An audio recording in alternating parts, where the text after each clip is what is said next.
नमस्कार, आज तक डिजिटल में आपका स्वागत है। मैं हूं निधिकांत पांडे। इस वीडियो में बात होगी भूकंप की।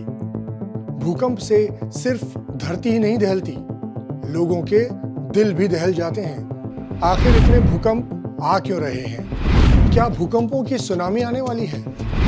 क्या भविष्य में भयानक तबाही होगी? दिल्ली एनसीआर क्या तबाह हो जाएगा? आइए समझने की कोशिश करते हैं।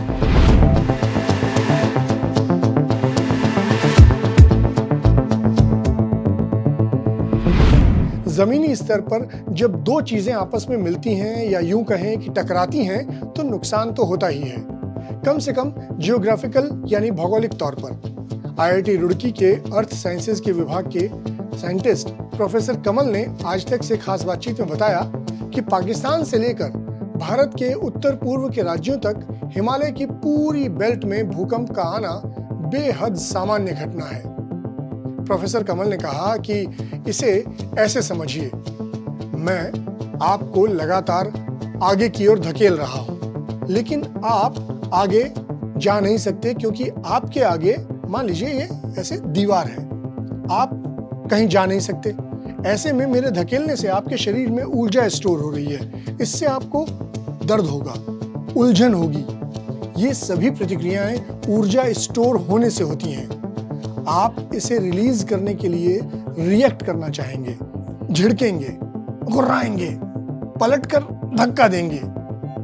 बस ऐसे ही हालात बने हुए हैं एशियाई देशों के नीचे जमीन में मौजूद टेक्टोनिक प्लेट्स के अंदर। असल में इंडियन टेक्टोनिक प्लेट हर साल 15 से 20 मिलीमीटर की गति से तिब्बतन प्लेट की तरफ बढ़ रही है।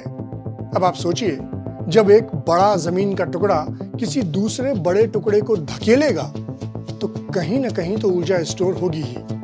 तिब्बत की प्लेट खिसक नहीं पा रही है, इसीलिए दोनों प्लेटों के नीचे मौजूद ऊर्जा निकलती रहती है।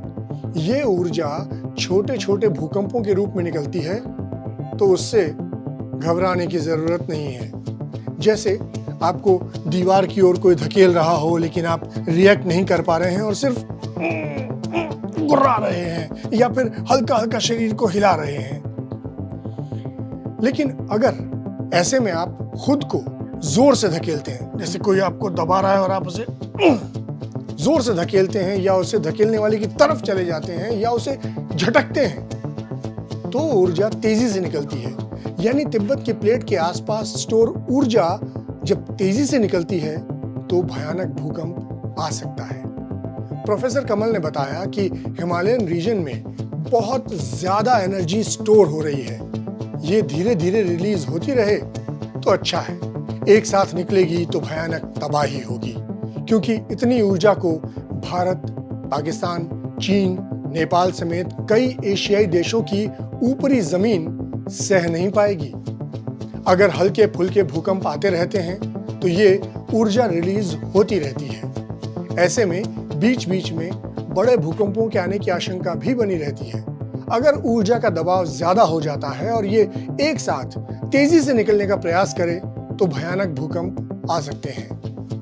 अब देखिए, भारत में ही इस साल जनवरी से सितंबर तक 9 महीने में 948 भूकंप आए हैं, यानी हर महीने करीब 105 या 106 भूकंप। 240 बार रिक्टर पैमाने पर इनकी तीव्रता 4 से ऊपर थी। यानी आपको पता ही नहीं चला, 700 बार धरती के कांपने का हमें पता ही नहीं चला। क्यों? क्योंकि उनकी तीव्रता 4 से नीचे की थी और 4 से नीचे के भूकंपों का पता ही नहीं चलता।